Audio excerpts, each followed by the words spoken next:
All right, so the purpose of this video is just to show y'all how what I was thinking and what I was doing to get all the photos on my most recent post, if y'all were wondering. So first of all, every single photo taken in this post was on the Canon AE1 program with the 50 millimeter FD 1.8. Got both of them used off eBay. You know, the great camera, built like a beast. It's been around since I think the 80s, maybe the late 70s. Mine's 40 years old and it's still going, so it's built to last for sure. Anyway, I took it on Kodak Ultra 400. I got off of Amazon. It was like 3 rolls for $36. I mean, it's all right, but I mean, dang, film is expensive, but it's worth it, I think. But developed it with the darkroom. I did like the I don't know how to explain it, but I did the $15 option to develop it per roll. So I mean, total, I just developed 1 roll to make sure I was doing it right, but it came out good. So it was like 20 bucks total because shipping $6 depending on what you ship it with. I did yeah, it was UPS or USPS, I forget which one. So uh, I think this was at F16 with the 51.8. So F16, and then it was probably around. I mean, it was broad daylight, so that's all I had. It might have been maxed out on 1000, I think. But I mean, that's the thing with film. I mean, you can't trace the file settings. But I was thinking, so this car was lining up. We were at a drag strip, and I was thinking at the moment, I was thinking it would be really cool to get the guy in the car waiting to, to do the race. So I lined it up, and there happened to be a sign, like a huge sign right here. I thought it was pretty cool, so I got that in there. And I wanted to have like not too shallow of a depth of field to where the sign would be blurred out, so you could like kind of see it. You know what I mean? But like my my bad. That's later. My biggest regret is like I cut off. I specifically was thinking like don't cut off the tire.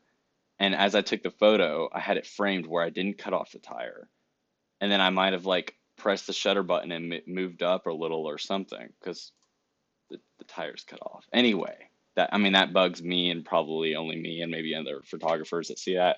But yeah, I think it's still a good photo nonetheless. Definitely Insta worthy. You got the dude in there. Um, all the colors look nice. You know, a bunch of detail in that. All right, so this one. Wait, how do I move photos? There we go. This actually a good story right here. So there was a car.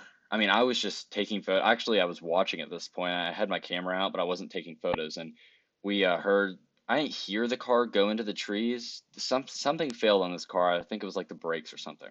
Or they just didn't park it. All right. They lifted to neutral or something like that.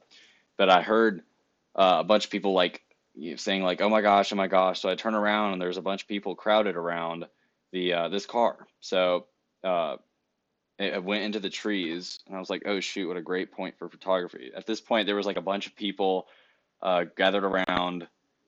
Shoot, my OBS studio. I mean, it's not picking up the good colors in this because it's less saturated. Anyway, I'll fix that later.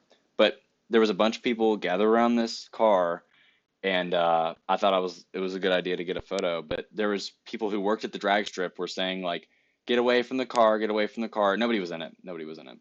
But they were like, get away from the car because nobody knew if there was anybody in it or not, or if they were all right. And nobody was really moving at all. Like they were not, paying attention to this person that was saying like, get away from it. So I was like, well, nobody else is moving. I'm just gonna get in there and get a few shots. So I got a few shots. I took a reading with this app. I got it on my phone, but here, let me tell you what it's called. It's called LGHT-MTR, like light meter. Just tells you what exposure you should have for your film cameras or really any camera. But I used that real quick, took that photo, and then I took two others completely because I knew that was a good shot. I did not want to mess that shot. But since I was using the AE1 program, I took two other shots just completely auto exposed, just so I didn't mess it up. But I mean, that came out perfectly. But the other shots exposed it a little bit brighter than what I would like. But I specifically, when I did the manual shot, I did that first. I on light meter, you can adjust like what parts of the photo are brighter and darker. So I made the part of the car exposed, and you could see like up here is kind of a little bit bright, but I think it looks good because the sun was like that. But yeah, I just made this part of the car a little bit darker. You can see all the trees around it. But I specifically did that. There's other photos I got of that. And then the back of this dude's shirt, Cars Protection Plus. He wasn't even called over here like that. He was just on site. So I was like, Cars Protection, and there's a car in the trees. Yeah, that kind of played out really well, and I'm glad I got it on film. Uh, really, really good shot. How I change, bruh. There we go. All right, here's one. I just wanted to get a photo of the cars kind of like moving, but I wanted my shutter speed slow enough to where you could see like them moving. You know, it's hard to like get all this right at the first time. I mean, this is my first roll of film, by the way. Not to brag or anything, but this is my first roll of film. Wanted to get, enough. This was probably shot at f16 or f22. Yeah, one of those. Uh, yeah, a little bit motion blur. Cars had just started going. Uh, yeah, good shot. Not much to say. I think the long looking one, I think that one won. Those things go so fast. Oh yeah, it's 1/8 of a mile, by the way, strip. Yeah, there's that. This one, this is actually interesting. Okay, I remember, so the other car is right here, right? And this car was right, this car actually won, believe it or not. Like this car had such a big gap at the start. Anyway, I wanted to get this in the middle, right? When both of the cars like started, but this car was so fast, like I couldn't get both of them lined up at the start, right as they went. You could see like this car, its tires up, So this car blew off. This car blew off. I kind of like pressed the shutter button in a hurry just to get the shot. I mean, each photo is so expensive. I really risk it. But I mean, it's 60 cents a shot, which like compared to digital's like free basically. So I risked the shot. It paid off. I mean, look at that. I mean, I like how you can't see what it's like moving into. You know what I mean? It's kind of like it's special, man. That's the thing with film. But this is in the middle. Cars moving. Other cars beating it. This car eventually wins. Y'all don't know that though, but now you do. So this car won. Yeah, it's really good. I like it. Shoot, this recording is coming out off, like the quality is not as good as my main monitor. Anyway, wait, is that just because anyway, I have two monitors, and I'm wondering, my other monitor sucks, and that's what I'm seeing it on, so maybe it's that. Anyway, there's that. I like that shot. Man, I keep going back instead of forward.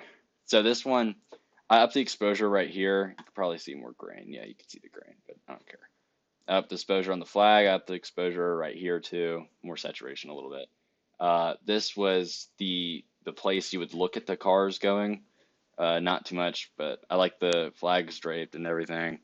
I tried to get it with wind, but there was like no wind at all. I was gonna wait, then I was like, this is good a shot. I kind of waited. I mean, I was there for like an hour and a half or an hour or something. I could have had time to like wait there, but good photo nonetheless. I like it. Uh, what else could I say about this? Oh, this was as I was coming back from taking that photo. So like I was done with all over here. I got the photos I wanted. I think I exposed them properly and then came back over here, took that shot. I like it. I wish the top of this car, like I wish I could have gotten it higher and still been comfortable with the shot, but there's no LCD screen, so I can't see what it looks like. You know what I mean? So I just had to do it from eye.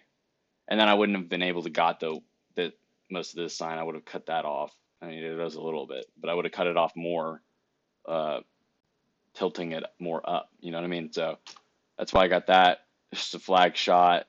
That's as windy as I could get. Um, I love it. This was the sunset that night. It was really, really nice. There was a bunch of trees around here. Uh, not much to say about this, except really, really nice sky. Uh, hmm. Oh yeah, I upped the temperature on these, just the bottom of the clouds, you can see. Made it look a little pretty. Okay, there's like a green haze. I don't know if y'all see that, but there's like a green haze. What is that? That's kind of cool. But there's a green haze right around here about that. And then, oh yeah, to edit all these photos, I used Affinity Photo 2. And then same to put the borders around it because it looks better with the borders. Let me see if there's anything else I could say about these photos. Um, hmm. I got everything off of eBay. Yeah. Uh, oh yeah, this car was eventually good. I mean, they took the car out, everything was fine. Shoot. This has to be one of my favorite photos I've taken. It's just I mean, I had the intent of not cutting off the um the tire, but I guess I just jerked the camera up or something. But yeah. That'll wrap it up with like just the information about this. Um yeah, if y'all have any questions or anything, just leave them in the comments. Uh I'll answer them. All right, see you guys later. Thanks for watching.